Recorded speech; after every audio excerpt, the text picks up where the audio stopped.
다 함께 여호와를 경외하는 마음으로 자리에서 일어나셔서 오늘 성경 본문 말씀을 함께 봉독하도록 하겠습니다. 두 구절인데 우리 이렇게 연이어서 같이 읽겠습니다. 아침마다 주의 인자를 알리며 밤마다 주의 성실을 베품이 좋으나이다. 여호와의 인자와 긍휼이 무궁하심으로 우리가 진멸되지 아니함이니이다. 이것들이 아침마다 새로우니 주의 성실하심이 크시도소이다. 아멘. 자리에 앉으시기 바랍니다. 제가 리모컨을 두 개를 가지고 설교를 해야 되기 때문에 마이크 거치대를 사용하도록 하겠습니다. 우리가 비대면 영상 예배 또 여러 번 보셨고, 또 지난주 계속해서 대면 예배 때 보시는 게, 제가 항상 이렇게 두 개의 리모컨을 들고 있는데 도대체 저게 무엇이냐 궁금해서 설교에 집중할 수 없는 분들이 계실까봐 미리 말씀드리면, 이것은 제 앞에 설교 원고 프롬프터가 있습니다. 그 프롬프터를 움직이는 리모컨이고, 요거는 제가 설교하면서 PPT를 계속해서 넘길 수 있는 PPT용 리모컨입니다. 그러나 이것보다는, 제 손보다는 제게 집중하시면서 말씀을 함께 나눴으면 좋겠습니다. 또 한 가지가 제 앞에 있는 PPT를 넘기는 리모컨. 여러분, 오늘 아침 어떠셨어요? 8월의 아침 어떠셨어요? 네? 김경희 집사님? 상쾌하고 좋았어요? 예. 그냥 아침에 즐겁게 시작하셨어요? 다행입니다. 여러분들의 아침은 어떠셨어요?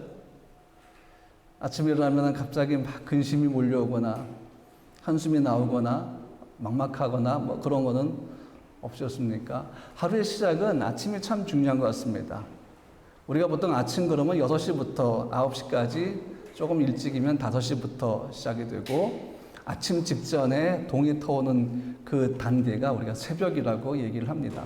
새벽과 아침, 그 다음에 낮이 있고, 저녁이 있고, 그 다음에 밤이 시작이 되죠. 그렇게 우리는 하루를 4가지 단어로 구분을 하게 됩니다. 성경을 보면요, 저녁, 밤, 새벽, 아침, 낮이 계속 언급되는 것을 우리가 볼 수 있는데, 이것이 뭘 얘기하는가 하면 우리의 하루 속에서, 우리의 하루의 시간 속에서 일하시는 하나님의 모습을 보여주고 있습니다. 우리는 성경 말씀을 통해서 우리가 필요한 도움을 받거나 역사하신 하나님, 일하시는 하나님, 우리가 기도할 때 응답하신 하나님, 성경은 우리 사람의 몸을 비유해서 하나님이 우리가 입술로 고백할 때에, 구할 때에 하나님은 귀로 들으시고 그의 얼굴을 우리에게로 향하여 드신다라는 표현을 하죠. 이것은 피조물인 우리에게 이해하기 쉽도록 그렇게 표현을 하는 것입니다. 그런데 여러분, 성경 말씀 속에는 그렇게 우리를 위해서 응답하시고 일하시는 하나님에 대한 그 말씀만이 아니라, 우리를 창조하시고 우리를 창조하신 다음에 주신 게 뭔가 하면 시간을 창조하셔서 24시간을 주셨어요. 그리고 그 24시간 속에 하나님은 여러 가지 메시지들을 담으셨습니다.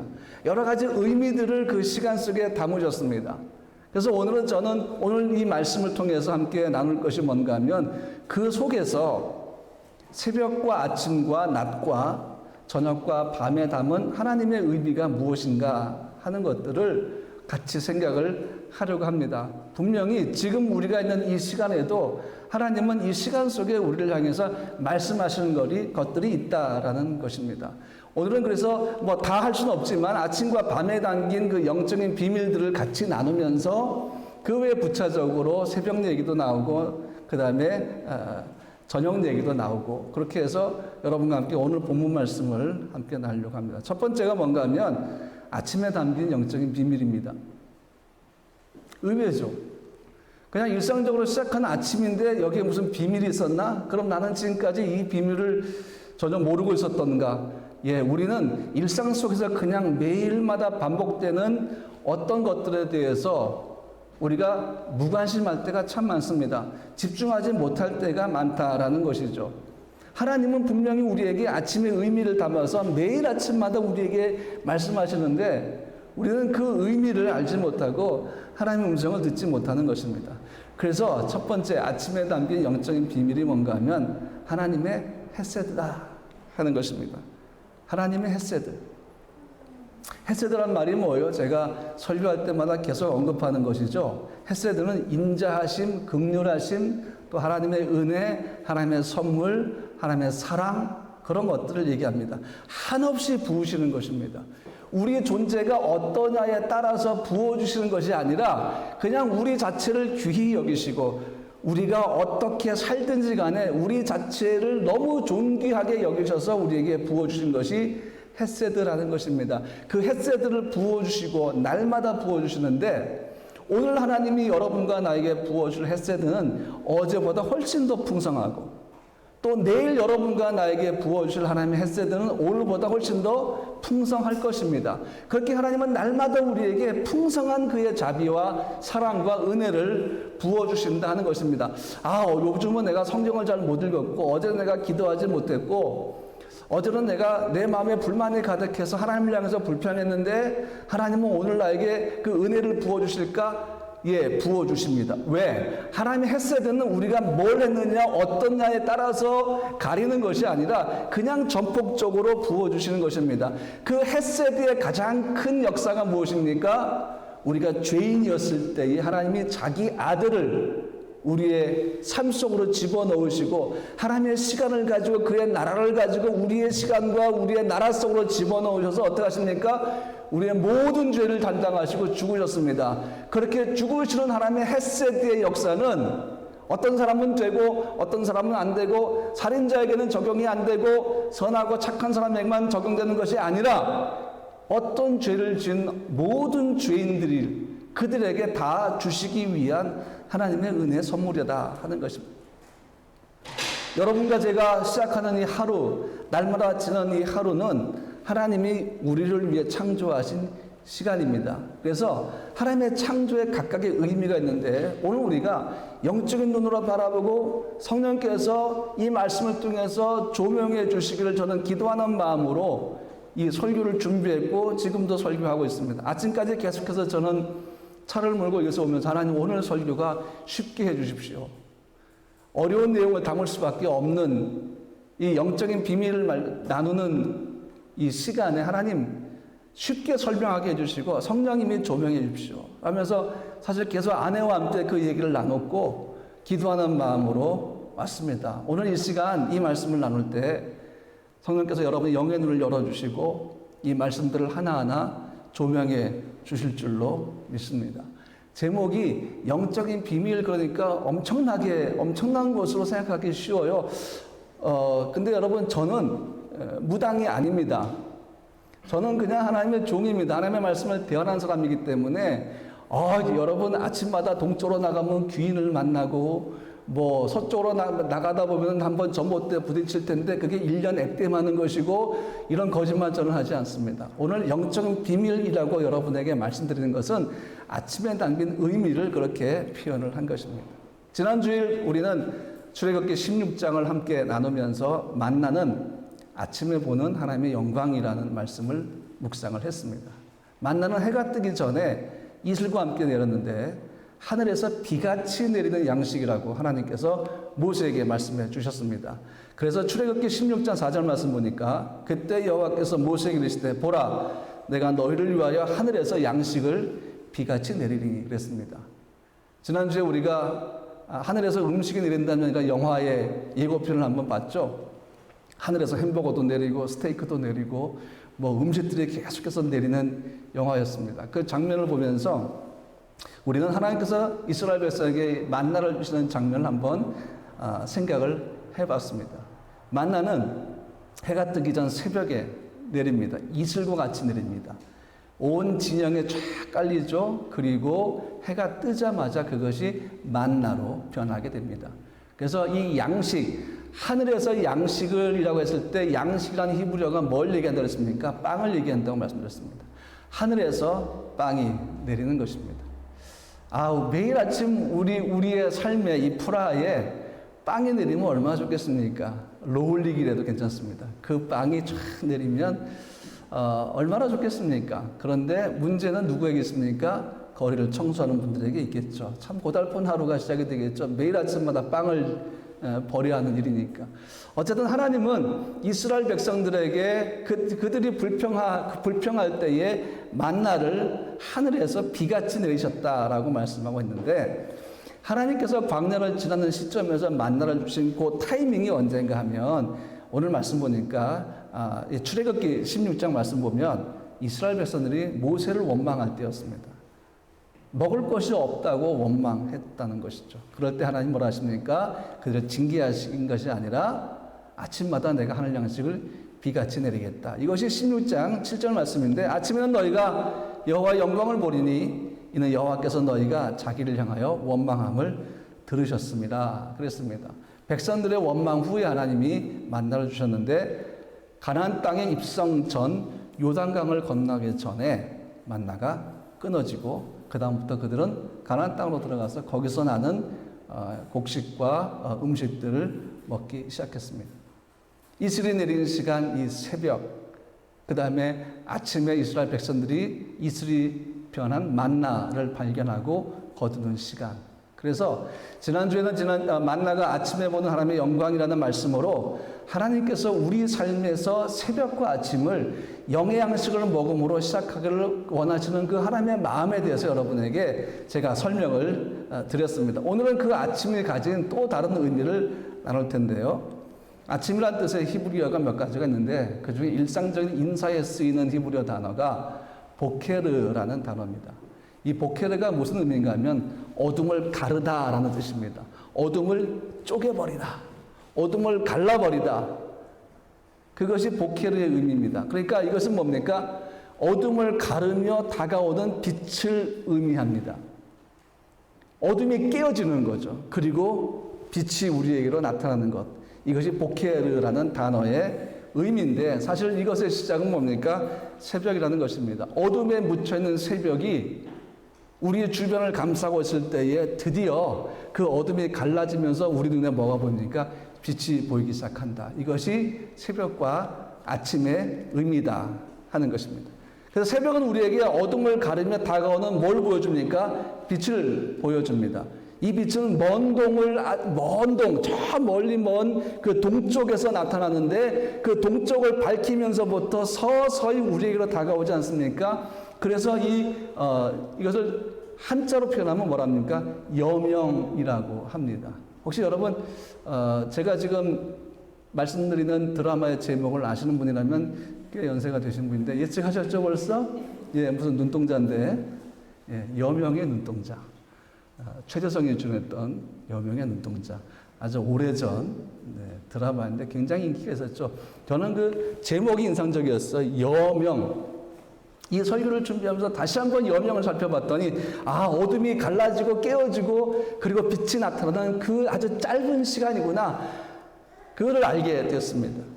출애굽기 16장과 오늘 본문인 시편 92편에서 어둠을 가르고 나타나는 새벽과 아침의 영적인 비밀을 우리에게 공개해 주는데, 오늘 이미 우리가 읽은 시편 92편 1절에 아침의 영적인 비밀이 담겨 있습니다. 그것은 뭡니까? 빛의 시간, 즉 새벽은 주의 인자, 그 헤세드가 우리에게 나타나는 시간이다라는 것입니다.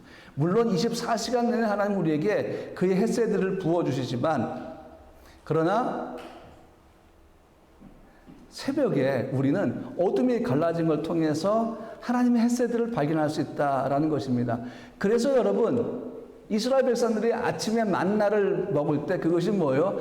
하나님의 영광을 보는 것만이 아니라 하나님의 헤세드, 그 임재하심을 경험한다라는 것입니다. 그래서 오늘 시편 92편 1절 말씀 보니까 아침마다 주의 인자를 알린다고 표현을 하고 있습니다.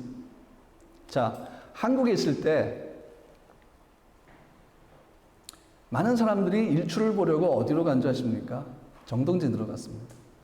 여러분, 정동진 혹시 가보셨나요? 예, 보통 12월 31일에 가서 1월 1일 그 새벽에 뜨는 일출을 보려고 사람들이 많이 시도를 합니다. 새해 첫날을 그렇게 맞이하는 것도 괜찮은 방법이지만, 우리는 하나님을 예배함으로 새롭게 주어지는 선물인 한 해를 시작을 합니다.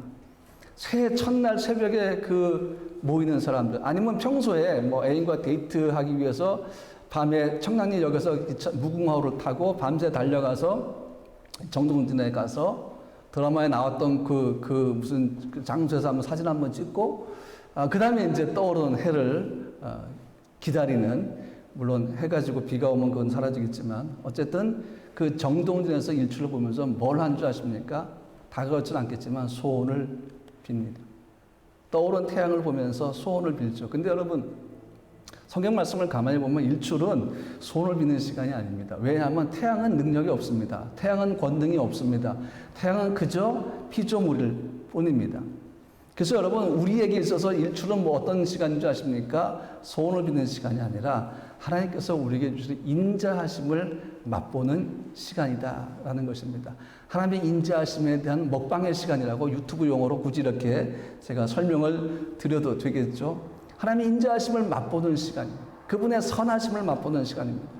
여러분, 사람들이 왜 소원을 빕니까? 자기 삶에서 항상 좋은 일들만 일어나고 나쁜 일들은 사라지고, 그래서 오래도록 행복하게 살기를 원하기 때문입니다. 하지만 다시 말씀드리면, 여러분, 새벽에는 그 힘이 없어요.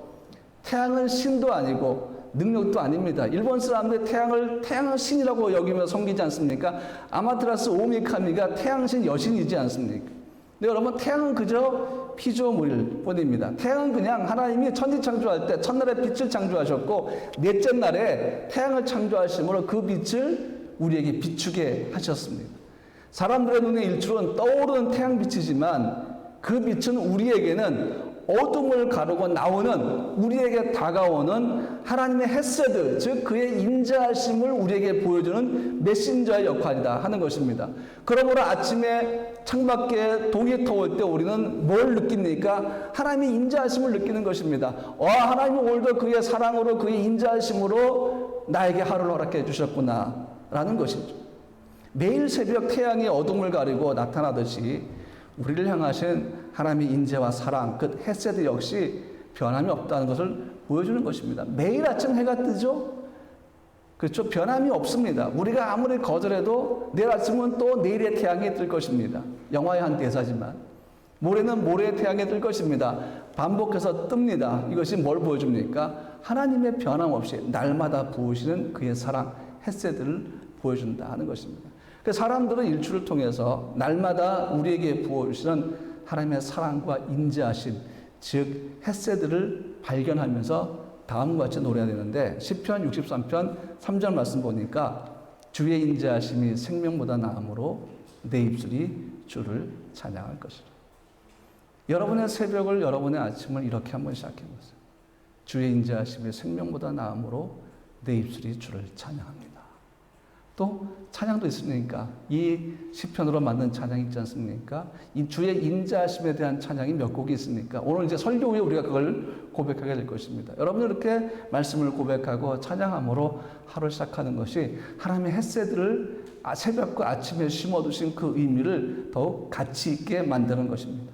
지난주에 우리는 출애굽기 말씀을 통해서 아침에 나타나는 하나님의 영광을 의미하는 것이 만나라고 말씀드렸죠. 그 만나가 바로 헤세드라는 것입니다. 그러니까 하나님의 은혜와 인자하심이 나타나는 것이 바로 만나입니다. 그래서 만나는 하나님의 은혜로 주어지는 일용할 양식이었죠. 이스라엘 백성들은 아침마다 만나를 보면서 하나님의 영광을 볼 수가 있었고, 그 만나를 거두면서 변함없는 하나님의 헤세드를 경험할 수가 있었다는 것입니다.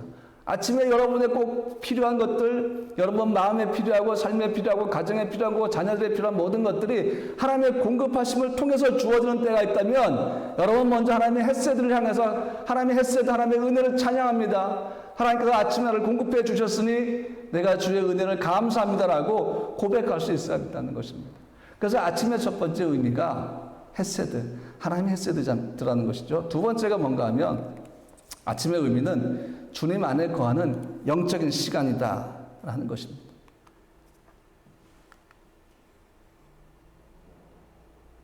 네, 아침은 우리가 하나님과 만남을 갖는 시간입니다. 그래서 그 영적인 시간에 하나님이 이스라엘 백성들에게 만나를 주신 것이죠. 오늘 이 만나가 우리에게 뭘 의미합니까? 생명의 양식을 의미합니다. 다시 말하면 하나님의 말씀이죠. 그래서 아침은 빛에 거하는 영적인 시간을 의미합니다. 아침은 그냥 무의미하게 시작되는, 변함없이 시작되는 하루가 아니라 여러분 삶에서 하나님과 만나는 영적인 양식을 먹는 시간이다라는 것입니다. 영적인 양식의 말씀을 요한이 뭐라 하는가 하면 하나님의 아들 독생자 예수라고 설명을 하면서, 1장에 설명하면서 우리에게 알려주죠. 이 말씀 안에 뭐가 충만하다고 합니까? 요한복음 1장 14절 말씀 보니까 말씀이 육신이 되어 우리 가운데 거하심에 우리가 그 영광을 보니 아버지의 독생자 영광이요 은혜와 진리가 충만하더라. 이 은혜가 바로 하나님의 헤세드다라는 것입니다. 하나님의 사랑, 하나님의 인자하심입니다.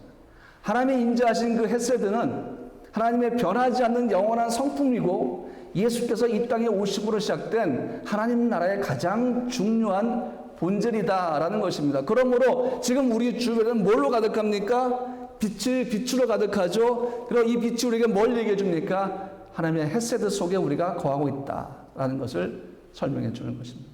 그러므로 아침은 하나님의 헤세드 그 비밀을 갖고 있고, 그래서 아침은 뭐예요? 하나님과 만남을 갖는 영적인 시간이다라는 것을 여러분에게 먼저 말씀드렸고, 두 번째가 뭔가 하면요, 저녁과 밤에 담긴 영적인 비밀입니다. 그것이 뭔가 하면 우리가 에메트라는 단어를 먼저 좀 볼 필요가 있습니다. 에메트. 이게 밤이라는 진리라고 했을 때 이 단어가 에메트라는 단어입니다. 오늘 우리가 90편 1절 말씀이니까 아침에는 주의 인자하심을, 저녁에는 밤마다 주의 성실하심, 성실, 신실하심이 이게 바로 에메트라는 단어인데요. 이 에메트를 또 다른 의미가 뭔가 하면 진리라는 것입니다. 그래서 이 에메트는 성실과 진리를 의미하는데 히브리어로 밤이라는 단어 중에 하나가 뭔가 하면 라일이라는 단어입니다. 어둠이 덮인 시간이기 때문에 영적으로 어둠을 의미합니다. 근데 하나님은 에메트, 즉 이 밤에, 영적으로 어두워진 밤에 우리에게 뭘 베푸십니까? 성실과 진리를 베푸신다 하는 것입니다.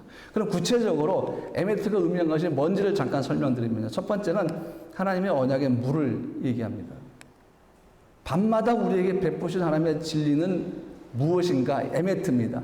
이 에메트가 의미하는 것이 하나님의 언약의 물인데, 에메트를 구성하는 알파벳을 보면요, 세 가지입니다. 알레프, mem, 타브입니다. 알레프는 그 알파벳이 의미하는 것이 하나님을 의미하고요, mem은 물 또는 생수를 의미하고, 타브는 언약을 의미합니다. 그런데 이 세 알파벳이 어떻게 구성되는가 하면, 여러분 지금 PPT를 보시면 아시겠지만 이스라엘 히브리어 알파벳 가운데 첫 번째 알파벳이 알레프라는 것입니다. 첫 번째 글자입니다. 가운데 글자가 mem입니다. 마지막 글자가 타브입니다. 첫 번째와 가운데와 마지막 알파벳이 합쳐져서 만들어진 단어가 에메트라는 단어입니다. 벌써 여러분 이것을 보면 성경 구절이 떠오르지 않습니까? 나는 알파와 오메가요, 처음과 나중이다 하는 표현이 바로 하나님을 이야기하는 것인데, 그 하나님은 곧 성실하시고 진실하시고 신실하시다라는 것을 우리에게 보여주는 것입니다. 그러니까 밤마다 우리에게 베푸신 하나님의 진리는 무엇입니까? 언약에 물러서 생수를 얘기합니다. 날마다 우리가 가라지 않게, 헐벗지 않게, 굶주리지 않게, 하나님의 사랑에서 벗어나지 않도록 하나님은 날마다 우리에게 그의 생수를 부어주시는 것입니다. 그 생수가 바로 언약의 물이라는 것입니다. 그 언약은 뭘까요? 하나님 우리에게 약속해 주신 것인데, 우리가 예수를 믿을 때 구원받고 영원한 나라에 가서 하나님과 함께 사는 것, 그 언약의 물, 이것이 바로 하나님의 에메트라는 것입니다. 또 한 가지가 뭔가 하면, 에메트가 의미하는 것은요, 처음과 나중, 영원히 변함없는 하나님의 성실하심을 얘기합니다. 다시 우리가 에메트를 구성하는 알파벳을 보도록 하겠습니다. 히브리 알파벳 첫 글자 알레프, 그 다음에 가운데 있는 멤, 그리고 알파벳의 마지막 글자인 타브. 이것은 하나님의 진리에 대한 설명인데, 처음과 중간 그리고 끝까지, 이것은 뭐예요? 영원토록 어느 한순간도 변함이 없는, 처음과 끝이 다른 것도 아니고, 처음엔 좋았는데 중간은 안 좋고 끝은 더 안 좋은 것, 그것이 아니라 처음과 중간과 끝이 그 어떤 일에도 변함이 없이 우리에게 주어진다. 영원토록 동일하며 그의 임재하심 그리고 그의 진실하심과 성실하심은 불변한다 그런 뜻입니다. 그래서 에메트는 구성된 알파벳만으로도 우리에게 처음과 나중, 시작과 끝을 의미하는 하나님의 생수인데 이것은 창세기부터 요한계시록까지 그리고 이전과 지금과 앞으로도 영원히 우리를 향하신 하나님의 성실하심과 진실하심이 변함이 없다 하는 것을 설명을 하고 있습니다. 여러분의 성경을 읽다가 나는 알파와 오메가요라고 했을 때 알파와 오메가가 의미하는 것은 첫 번째 나는이라고 했으니까 하나님을 의미하는구나. 또 알파 오메가는 예수 그리스도를 의미하는구나. 근데 이것이 우리에게 준 메시지는 나는 변함이 없다. 나는 영원히 변함이 없다. 나는 너를 사랑하는 사랑이 영원히 변함이 없을 것이며 너를 지키고 인도하는 나의 모든 계획과 나의 모든 열정도 변함이 없을 것이다. 그러니까 여러분 힘들고 어려움이 닥치면 몇 가지 불평이 첫 번째 나옵니다. 그 중에 하나가 뭔가 하면 하나님의 나라를 버리셨나 보다. 불가능합니다. 하나님은 여러분을 버릴 수 없는 분입니다. 하나님이 여러분을 버린다는 것은 정말 영원히 불가능한 일입니다. 하나님은 여러분 삶에 함께 계시고 고통 가운데 함께 계십니다. 여러분의 가족보다 훨씬 더 가까운 자리에 머물고 계십니다. 그리고 여러분을 책임져 주십니다. 그래서 여러분 하나님 나라를 버리셨나 보다? 아니요. 그분의 헤세드, 그분의 에메트는 변함이 없습니다. 그래서 그분의 이름이 뭡니까? 알파와 오메가, 처음과 나중이라고 그랬습니다. 그래서 요한계시록 22장 13절 말씀 보니까 이렇게 되어 있습니다. 나는 알파와 오메가요, 처음과 마지막이요, 시작과 마침입니다. 우리 삶에 적용해 봅시다. 여러분의 태어난 순간부터 하나님 함께 하셨죠? 아니, 그 전부터 함께 하실 겁니다. 그분은 알파가 되신 하나님, 여러분의 인생의 알파가 되신 하나님이십니다. 그리고 맨 중간 알파벳도 마찬가지예요. 여러분의 삶에, 지금 여러분의 삶 속에서 하나님은 여러분과 함께 하시고 지켜주십니다. 그리고 하나님은 오메가 되시는 분입니다. 여러분의 죽음의 순간에도 여러분과 함께 하시는 분이십니다. 그리고 그 오메가의 순간에서 다시 영원한 알파로 인도하십니다. 그것이 뭡니까? 영원한 주의 나라입니다. 끝이 없는 나라입니다. 그 나라를 여러분에게 선물로 주신 분이 하나님이십니다. 그분이 바로 알파 오메가 되시는 분이시죠. 여러분의 인생의 처음과 마지막을 끝까지 변함없이 지키시고 책임지시면서 영원한 그의 나라로 인도하시는 분이 하나님이시라는 것입니다. 우리의 삶에서 하나님을 알게 되고 믿는 것이 얼마나 감사한 일입니까? 여러분, 세상은 너무나 많이 변합니다. 코비드19를 통해서 우리가 처음 받은 충격과 중간에 받은 충격과 지금 또 받는 충격은 여전히 다릅니다. 사람들은 몸부림치고 있지만 그 코비드19 속에서 우리가 사람들이 대응하는 것들을 몇 가지 볼 수가 있고 코비드19가 우리에게 준 장점들도 몇 가지 볼 수 있습니다. 물론 존재해서는 안 될 것들이 존재했다라는 것은 어떤 의미가 있다는 것이지 않습니까? 그래서 꼭 필요했던 변화들이 코비드19를 통해서 우리에게 다가온 것들도 있었습니다. 그 중에 하나가 4차 산업혁명 시대에 나타나는 것들이죠. 메타버스를 이용한 그 방법들이 훨씬 더 다양하게 개발되기 시작했고 아마 한 2년, 3년쯤 지나면 우리가 주일날 이렇게 같이 모여서 예배하고 우리 교회에 또 영상팀이 있고 또 그런 팀들이 있어가지고 제가 이렇게 대면 예배할 때 그분들은 메타버스 안에 우리 교회 가상공간을 만들고 그래서 이렇게 예배에 참여할 수 없는 분들이 자기 아바타를 가지고 우리 교회 가상공간으로 들어오는 것이죠. 그러면 저도 이미 아바타가 되어 있어가지고 제가 한 설교 그대로 메타버스 그 공간 속으로 영상이 중계가 되면 여기에 참석하지 못한 성도들이 아바타를 갖고 들어와서 같이 예배에 참석하는 시대가 올 겁니다. 분명히 올 겁니다.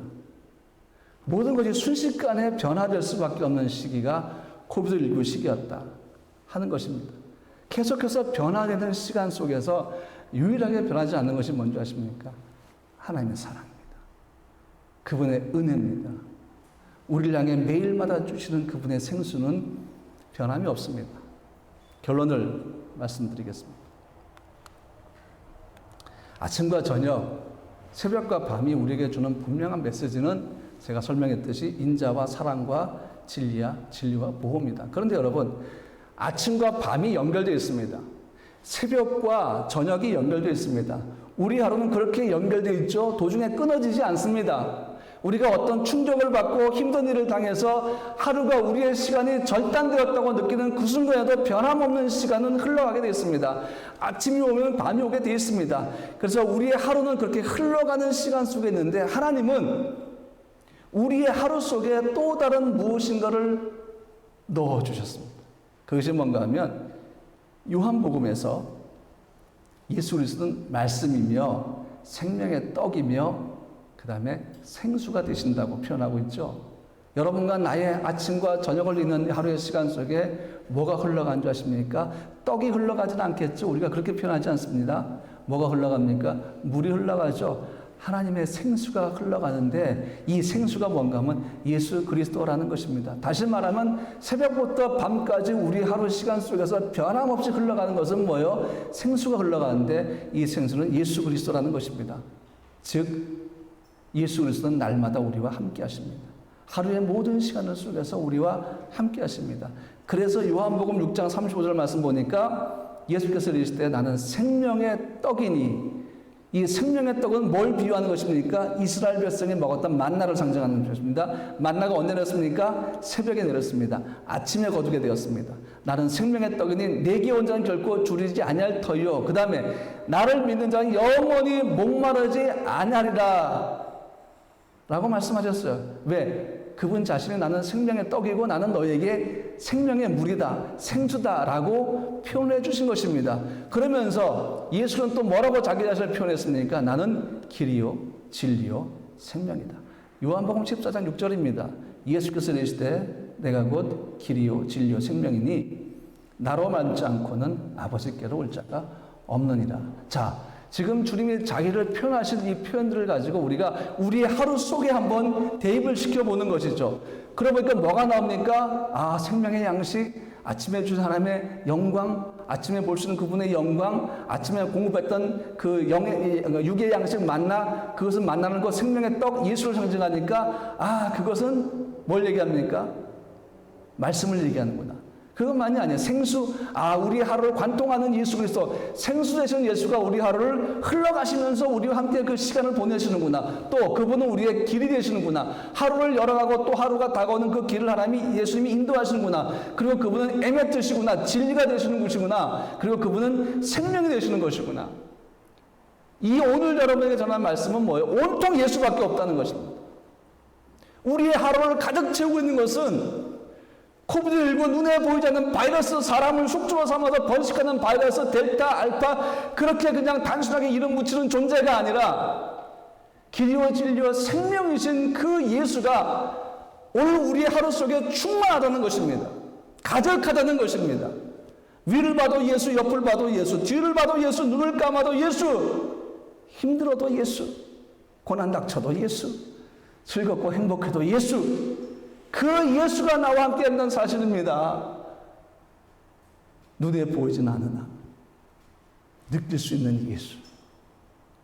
눈에 보이지만 우리를 위한 것들이 아닌 건 다 재놓고 눈에 보이든 보이지 않든 아무 상관이 없이 변함없이 우리의 영원한 것이, 우리의 영원히 우리의 것이며 영원한 우리의 피난처가 되시며 우리의 힘과 생명 되신 예수가 우리 하루 속에 가득하구나.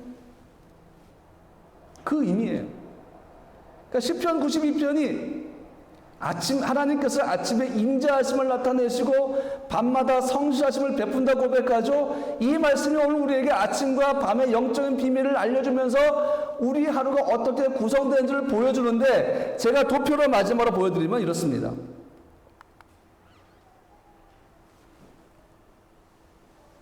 아침은 단어로 굳이 표현하면 인자, 생명의 떡, 길, 또 생명, 이렇게 우리가 표현할 수 있습니다. 그렇죠? 저녁은 성실, 진리, 이렇게 표현이 됩니다. 아침부터 저녁까지 우리 하루에 흐르는 게 뭐라고요? 생수라는 것입니다. 생수는 곧 예수 그리스도와 또 한 가지 성령을 의미합니다. 자, 그러니까 빈틈이 없어요.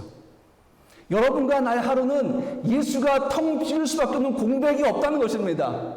그냥 우리의 24시간은 예수로 충만합니다. 그 예수의 영은 성령으로 충만합니다. 그것이 성경은 생수, 예수 그리스도와 성령이라고 말씀하시면서 여러분과 나의 삶 안에 풍성하게 거하신다 하는 것입니다. 돌아보니까 어제도 나와 함께 하셨구나. 그저께 나의 하루도 하나님은 이렇게 변함없이 1분 1초도 떠나지 아니하시고 지키시는 거예요. 그래서 하나님 이렇게 말씀하셨고 나는 너를 떠나지도 아니하고 버리지도 아니한다. 이렇게 말씀하셨구나. 아침부터 저녁까지 흐르는 우리의 하루에 생수가 흘러요. 예수와 성령을 의미하죠. 또 한 가지는 뭐예요? 아침은 하나님의 햇새로 가득한 시간이고 밤은 하나님의 성실과 진리로 충만한 시간이구나. 그래서 우리 하루에서 새벽과 아침을 하나님의 햇새로 문을 열고 그분의 인자하심으로 문을 열고 저녁과 밤에는 하나님의 진리로 문을 닫아야 하는구나 하는 걸 알 수가 있겠죠. 그래서 어떤 분들은 아침을 잠언으로 읽고 시작하고 저녁을 시편 읽고 끝나고 어떤 분은 시편 읽고 하루를 시작하고 잠언 읽고 하루를 마감합니다. 너무 좋은 아이디어입니다. 그 읽을 시간이 없으면 여러분 찬양하면서 아침에 문을 열고 찬양하면서 밤에 문을 닫는 것도 얼마나 아름다운지 모릅니다. 주의 인자로 하루를 시작하고 주의 성실로 하루를 마감하는 거죠. 그게 오늘 시편 92편 1절의 말씀이에요. 아침에 주의 인자하심을 나타내시며 밤마다 주의 성실하심을 베품이 좋으나이다. 내일부터 여러분 쉽진 않겠지만 새벽을 여러분의 아침을 찬양 혹은 말씀으로 시작하십시오. 그것이 변함없이 여러분과 함께 하시는 주님과 함께 동행할 수 있는 방법. 또 한 가지 생명의 떡과 생수가 되시는 주님이 우리의 하루 안에 거하시며 함께 하신다. 오늘 말씀을 제가 지금 요약을 하고 있죠. 예수 그리스도는 이 땅에 오셔서 하나님의 시간을 가지고 우리의 시간 속으로 들어오셔서 우리의 시간을 그분의 시간 속에 두셨습니다. In His time 속에 우리를 두신 것입니다. 그리고 그분은 그걸 이루시기 위해서 우리의 시간 속에서 하나님의 시간을 이루기 위해서 우리 모든 사람을 대신해 죄를 담당하고 십자가에 못 박혀 죽으셨습니다. 그분은 새벽마다 기도한 습관을 가지셨고 산으로 가서 밤새 기도하는 분이셨습니다. 근데 여러분 십자가에 못 박힌 시간이 제3시였습니다. 유대인들 시간으로 제3시. 제3시가 지금 시간은 오전 9시입니다. 십자가에서 죽은 시간이 제9시였습니다. 지금 시간은 오후 3시가 되는 것입니다. 왜 이 시간에 죽으셨을까요? 하나님이 행하신 모든 것, 그분이 만드신 모든 것에 의미가 있고 메시지가 있다고 제가 말씀드렸죠. 왜 예수님은 오전 9시에 못 박히셨고 오후 3시에 운명했을까요? 이유가 있습니다. 하나님이 유대인들에게 하루에 2번 드리는 상번제를 말씀하셔서 유대인들은 하루에 2번의 예배를 드렸습니다. 그 상번제, 오전에 드리는 상번제가 바로 우리의 시간은 오전 9시입니다. 예수님이 6월절 어린 양이었죠. 6월절 어린 양을 잡는 시간이 오전 9시였습니다. 그때 예수님이 십자가에 못 박히신 것입니다. 그러면 저녁 상번제 시간이 언제인 줄 아십니까? 오후 3시였습니다. 예수님은 3시에 숨을 거두신 거죠. 이스라엘 사람들이 어떻게 합니까? 아침과 점심과 저녁에 기도하러 갔었죠. 하루 3번. 그것이 9시, 12시, 오후 3시였습니다. 유대인들이 기도하는 시간이었습니다. 그런데 세상 죄를 죽은 어린 양으로 이 땅에 오신 예수님은 아침 상번제 시간인 3시, 9시에 못 박히셨고 저녁 상번제 시간은 9시, 즉 오후 3시에 죽으셨고 언제 부활했습니까? 새벽에 부활했습니다. 날마다 우리와 함께 하시는 예수님의 모습을 그대로 보여주는 것입니다. 마지막으로 생수는 성령을 의미하는데 우리의 하루에 성령께서 충만하게 임재하시는 것을 우리에게 보여주고 있습니다. 여러분 오순절 성령 강림이 언제라는 줄 아십니까? 그 시간 제3시였습니다. 즉 오전 9시였습니다. 오전 9시 제3시. 성전 미문에 앉은 안전뱅이를 베드로와 요한이 치유한 시간이 언제인 줄 아십니까? 제9시 오후 3시였습니다. 다 이렇게 하나님의 역사들은 하나님의 의미를 갖고 그 시간대 속에서 일어났다 하는 것입니다. 자, 우리의 하루가 아침엔 주의 인자하심을 경험하고 정오에는 주의 능력을 경험하고 저녁에는 주의 치유를 경험할 수 있다면 치유와 회복과 승리가 우리의 하루가 될 수 있다면 얼마나 우리 삶에 활력이 넘치겠습니까? 근데 그렇게 됩니다. 하나님 그걸 원하십니다. 그렇게 하실 것입니다. 시편 92편이 그거를 우리에게 말씀해 주고 있습니다. 아침은 하나님의 햇새로 시작할 것이다. 저녁은 하나님의 인자 에메트 진리로 성실하심으로 끝날 것이다. 그리고 햇새와 에메트를 연결한 것은 뭔지 아냐? 생수다. 예수 그리스도다. 나의 영 성령이다.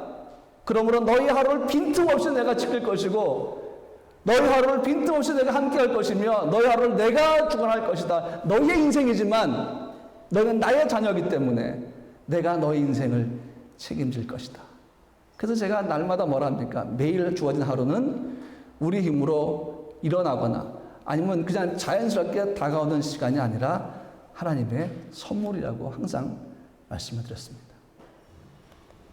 그리고 이 땅에서 하루가 우리에게 주는 마지막 메시지는요, 영원히 주의 나라에서 주와 함께 거한다는 삶의 교훈이에요. 영원한 소망이 뭐예요? 믿음의 사람들이 무엇을 꿈꾸며 살았습니까? 왜 믿음의 선조들이 순교할 수 있었습니까?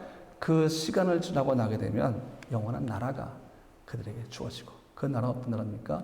주와 함께 영원한 삶이, 주와 함께 살아가는 영원한 삶의 약속으로 주어졌기 때문입니다. 사랑하는 성도 여러분, 아침, 새벽, 아침, 낮, 저녁, 밤, 여러분의 하루는 그냥 흘러가는 것이 아닙니다. 그냥 주어지는 것이 아닙니다. 이제 내일부터, 아니 오늘 밤부터 여러분의 마음을 조금 오픈해 주십시오. 아, 하나님이 내게 성실하심과 신실하심을 베푸는 시간이 지금이구나, 저녁이구나, 밤이구나. 이 밤에 하나님은 성령을 내게 부으심으로 나를 지켜주시겠구나. 새벽, 아침, 아, 하나님의 인자하심을 내가 맛보는 시간이구나. 정오, 변함없이 하나님이 성령을 통해서 나를 지켜주는 시간이구나 하는 것들을 여러분이 기억하시기 바랍니다. 기억하시는 것만으로 여러분의 은혜가 될 것입니다.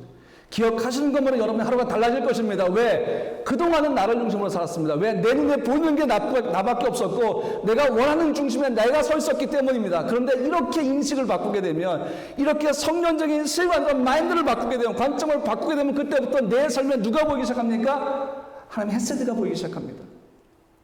성령의 역사가 느껴지기 시작합니다. 인자하심과 진실하심과 성실하심이 그대로 우리에게 경험되어지기 시작합니다. 그것이 없는 하루와 그것이 풍성한 하루, 내 삶 가득 채워진 예수를 경험하는 하루와 그저 내가 내 방식대로 살아간 하루와 어떤 차이인 줄 아십니까? 하늘과 땅 차이가 있습니다. 여러분의 하루는 어떻게 지내기를 원하십니까? 시편 90편 1절 말씀을 여러분 삶에 적용하십시오. 아침에 주의 인자하심을 나타내시되 내가 그 인자하심을 경험합니다. 밤마다 주의 성실하심을 베푸시니 내가 주의 베품을 감사함으로 받습니다. 나와 하루는 성령으로 연결되어 있습니다. 생수로 연결되어 있습니다. 그렇게 하나님 나를 인도하시고 지키시는 분입니다. 그렇게 여러분들이 고백하시면서 사는 하루하루가 되시기를 주님의 이름으로 축복합니다. 네, 이제 우리가 헌금하는 시간인데 오늘은 우리가 헌금송을 부르지 않고 특별 찬양을 영상을 통해서 듣겠습니다. 우리에게 채권 청년인 유라가 헌금송을 준비했는데 지금 혜민이하고 레오가 여기 없죠. 혜민이하고 레오가 이제 유라 집에 가 있습니다. 유라 아버님이 채권 목사님이시니까 그 채권교회에서 예배를 드리고 있는데 그래서 어제 저녁에 연락을 해서 특별 찬양을 준비를 했는데 헌금 찬송으로 그 찬양한 영상을 보면서 우리 준비한 예물 하나님께 봉헌하도록 하겠습니다.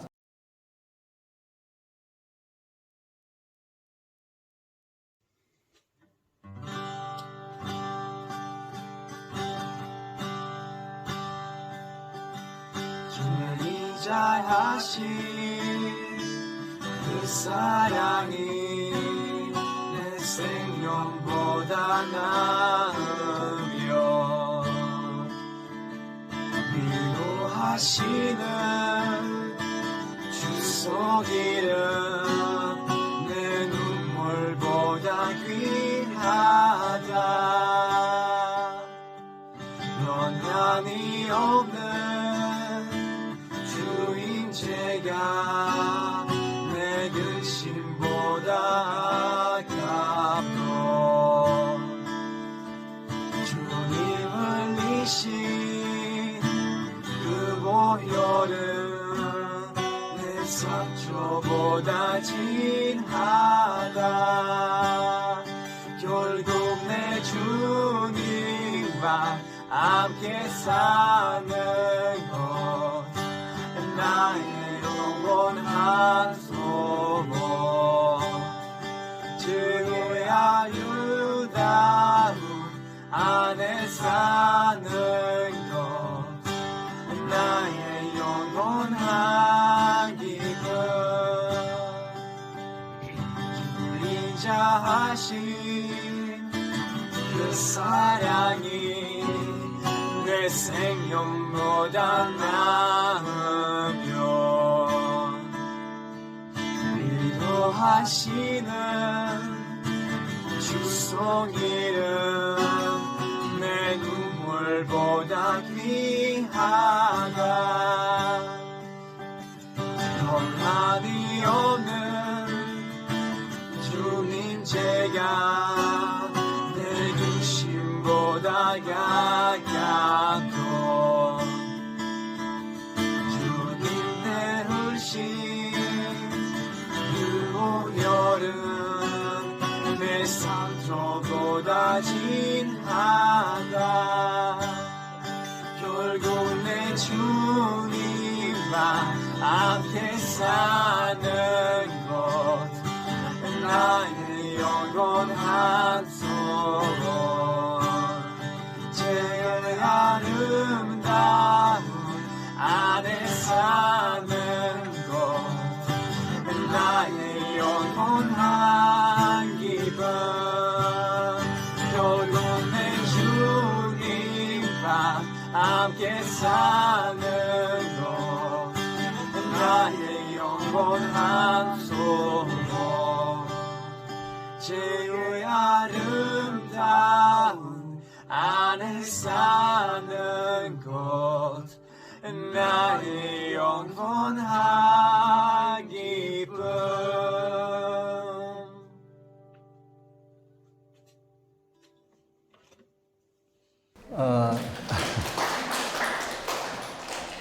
유라가 이 찬양을 모르는데 어제 갑자기 연습해가지고 기타 치는 것도 저는 어제 처음 알았습니다. 혜미 레오와 함께 이렇게 하나님을 찬양하는 모습이 너무 귀합니다.